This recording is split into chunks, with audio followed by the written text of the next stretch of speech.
Classically, ninjutsu only has very basic kicks. It's more of a weapon system and maybe anti-grappling.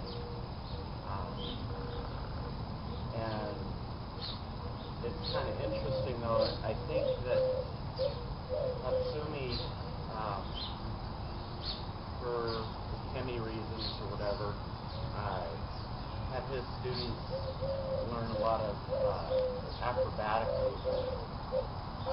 And so even though for the most part it only has classical ninjutsu only has very basic kicks,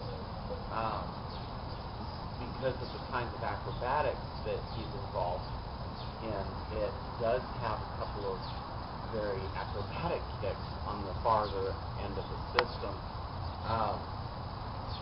In the sense that Oten can be used as kicks. It's not that they're very practical to do, but in more fun, light sparring context, they can be fun to do. In particular, the butterfly kick is a fun kick to do. To learn that, you really want to get yourself used to going upside down. So you may do the more basic cartwheel, an Oten, which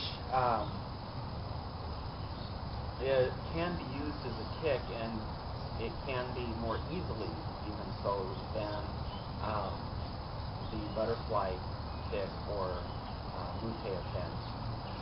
The regular cartwheel, you want to practice coming up with your hands up in a ready fighting posture.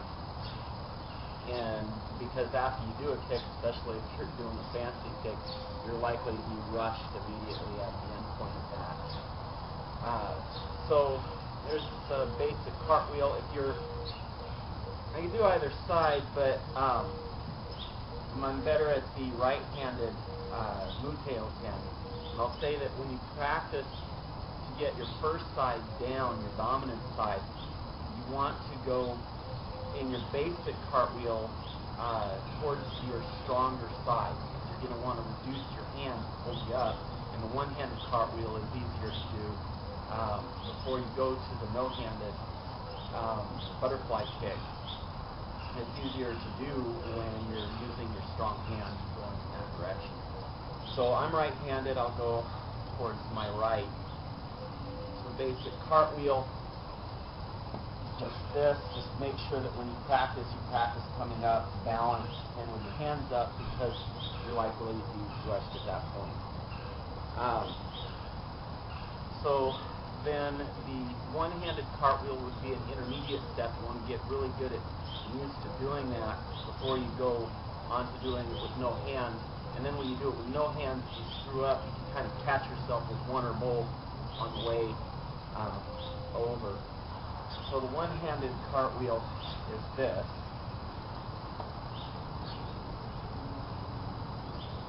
For the butterfly kick or the Oten, if you practice it with a little bit of run and a jump, you can get a more aerial, dynamic thing going that will look nice.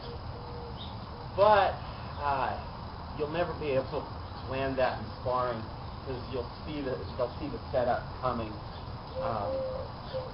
What you can possibly do, possibly land it, is to mask the setup by throwing a previous kick. I find that if I throw a spinning hook kick, if the guy that I'm playing with tends to do this flip and come back up when I'm throwing spinning hook kicks, that is a good setup to throw in the secondary kick. Again, you want to come up with your hands up, and even though the spinning hook kick isn't classically ninjutsu, it's a good way to set it up so that they don't see the follow-up butterfly kick. You start the butterfly kick with your back leg coming up, guiding and throwing your weight up in the air while your head goes way down like in the cartwheel, but focus more on throwing yourself up and your leg up than you focus on getting your head down. I also like to throw the butterfly kick sideways in the direction that I'm going. I wouldn't throw it this way. If I was going this way, my opponent's at the location or in the direction of the camera, then I would throw the spinning hook kick, and then the cartwheel or the no-handed cartwheel or kick would start going this way with this leg as a guide, and the real kick is done off the following leg, the one that you jump off of. So this is what this will look like.